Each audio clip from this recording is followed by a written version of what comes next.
সাজুগুজু করে কমপ্লিট চললাম হাওড়া শরৎ সদনে।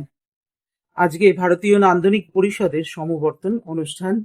আমার 3জন স্টুডেন্ট ওখান থেকে ব্রোঞ্জ মেডেল এবং পুরস্কার পাবে, তাই ওদেরকে সঙ্গ দিতে ওদেরকে নিয়ে আমাকে পৌঁছাতে হবে ভারতীয় নান্দনিক পরিষদে। ট্রেনে উঠেই একটা বেশ ভালো মতো জায়গা পেয়ে গেছি। তারপর পৌঁছে গেলাম হাওড়া শরৎ সদনে, যেখানে ভারতীয় নান্দনিক পরিষদের অনুষ্ঠান হবে। সমস্ত কিছু অনুষ্ঠান দেখার পর শিক্ষকদের পুরস্কার দেওয়া হচ্ছে। আমিও সেখানে সম্মানিত হলাম। সম্মানিত হতে পেরে অনেক আনন্দই হচ্ছিল। এরপর আমার স্টুডেন্টদের পালা। প্রথমেই উত্তরীয় পরিয়ে দেওয়া হচ্ছে ঋষিতা দাসকে। ঋষিতা দাস ব্রোঞ্জ মেডেল পেয়েছে ক্রাফটের পরীক্ষার জন্য, এবং এই যে ব্রোঞ্জ মেডেল পরিয়ে দেওয়া হচ্ছে তাকে।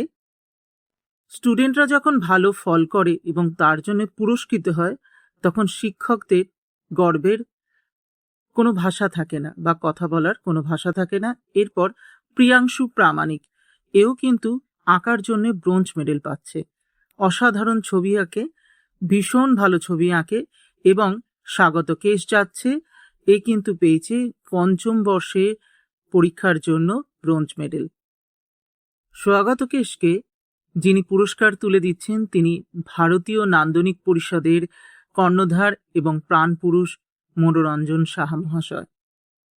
14ই জুন সারা দিনটা বেশ আনন্দেই কাটল।